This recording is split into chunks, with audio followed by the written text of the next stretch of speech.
C section versus normal delivery. ಹೆರಿಗೆ ನಂತರ ಯಾರಿಗೆ ಎಷ್ಟು ಕಷ್ಟ? ನಮಸ್ತೆ ಎಲ್ರಿಗೂ, welcome to my R K gallery. So ಇವತ್ತಿನ ವಿಡಿಯೋ ಬಂದ್ಬಿಟ್ಟು C section versus normal delivery. ಹೆರಿಗೆ ಸಮಯದಲ್ಲಿ ಅಥವಾ ಹೆರಿಗೆ ಆದಮೇಲೆ ತಾಯಿಗೆ ಎಷ್ಟೇ ನೋವಿದ್ರೂ ಕೂಡ ಅದನ್ನು ಯಾರೂ ಗಮನಿಸಲ್ಲ.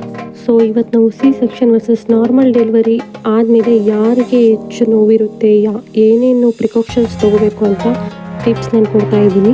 ವಿಡಿಯೋನ ಕೊನೆವರೆಗೂ ಸ್ಕಿಪ್ ಮಾಡದೆ ನೋಡಿ. ಇನ್ನು ಯಾರ್ಯಾರು ನನ್ನ ಚಾನಲ್ನ ಸಬ್ಸ್ಕ್ರೈಬ್ ಮಾಡ್ಕೊಂಡು ನೋಡ್ತಾ ಇದ್ದೀರಾ, ದಯವಿಟ್ಟು ಸಬ್ಸ್ಕ್ರೈಬ್ ಮಾಡ್ಕೊಳ್ಳಿ. ಹೆರಿಗೆ ಅಂದರೆ ಒಂದು ದೇವತೆ ಸಮಾನವಾದ ಕಾರ್ಯ. ಆದರೆ ಅದರ ನಂತರ ದಿನಗಳು ಹೇಗಿರ್ತವೆ ಅಂದರೆ ನೋವು, ಗಾಯ, ನಿದ್ರೆ ಕೊರತೆ, ಕೆಮ್ಮು ಎಲ್ಲವೂ ಒಂದೇ ತೊಟ್ಲಲ್ಲಿ ತೂಗ್ದಂಗಿರುತ್ತೆ. ಆದರೆ ನಾರ್ಮಲ್ಲು ಮತ್ತು ಸಿ ಸೆಕ್ಷನ್ ಇವೆರಡಕ್ಕೂ ತುಂಬ ಡಿಫ್ರೆನ್ಸ್ ಇದೆ.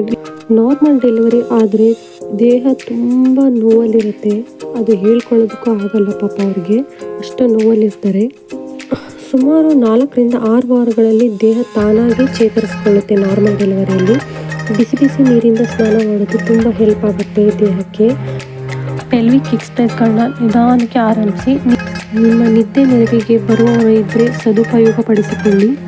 ಇನ್ನು ಸಿ ಸೆಕ್ಷನ್ ಬಗ್ಗೆ ಮಾತಾಡಬೇಕು ಅಂತಂದರೆ, ಇದನ್ನು ಹೊಟ್ಟೆ ಮೇಲ್ಭಾಗದಲ್ಲಿ ಕಟ್ ಮಾಡಿ ಮಾಡೋದ್ರಿಂದ ತುಂಬ ಹೆಚ್ಚು ಸಮಯ ಬೇಕಾಗುತ್ತೆ ರಿಕವರಿ ಆಗೋಕ್ಕೆ. ಗಾಯದ ಸುತ್ತ ಡ್ರೈನೆಸ್ ಮತ್ತು ಕ್ಲೀನಾಗಿಡೋದು ತುಂಬಾ ಮುಖ್ಯ ಆಗುತ್ತೆ. ಹೆಚ್ಚು ಕಮ್ಮಿ ಆದರೆ ಪೂರ್ತಿ ಗಾಯ ಕೀವು ಆಗೋ ಚಾನ್ಸಸ್ ತುಂಬ ಇರುತ್ತೆ. ಸಾಮಾನ್ಯವಾಗಿ 6 ರಿಂದ 8 ವಾರಗಳು ಇವರಿಗೆ ರೆಸ್ಟ್ ತುಂಬಾ ಮುಖ್ಯ ಆಗುತ್ತೆ. ಕೆಲವರಲ್ಲಿ ಇನ್ನೂ ಜಾಸ್ತಿ ವಾರಗಳು ಕೂಡ ತೊಗೋಬೋದು. ಸಿ ಸೆಕ್ಷನ್ ಆಗಿರೋರು ಹಗ್ಗದ ಕೆಲಸ ಏನೂ ಮಾಡಬಾರ್ದು. ಅಂದರೆ ಭಾರವಾದ ವಸ್ತುಗಳು ಎತ್ತದಾಗಲಿ ಆ ಥರದ್ದೇನೂ ಮಾಡಬಾರ್ದು. ಯಾಕಂದರೆ ಹೊಟ್ಟೆ ಒಳಗಡೆ ಹೊಲಿಗೆ ಹಾಕಿರೋದ್ರಿಂದ ಸ್ಟಿಚ್ಚು ಬಿಚ್ಕೊಳ್ಳೋ ಚಾನ್ಸಸ್ ತುಂಬ ಇರುತ್ತೆ.